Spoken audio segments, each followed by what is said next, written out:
Guys, andito ako sa isang malawak na taniman ng luya. Oh guys, puro luya yan. Meron ding saging. Oh guys, ito yung taniman ng luya. Puro luya yan guys. Oh, yan oh.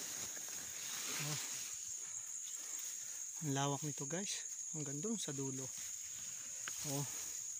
Tingnan niyo yung laman, ayan. Oh. Ang dami guys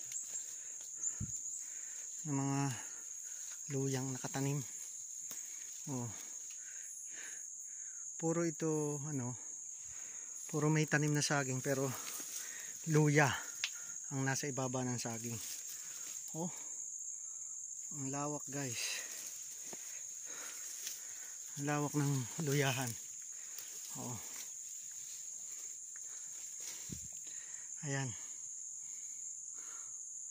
Oh. Masdan nyo.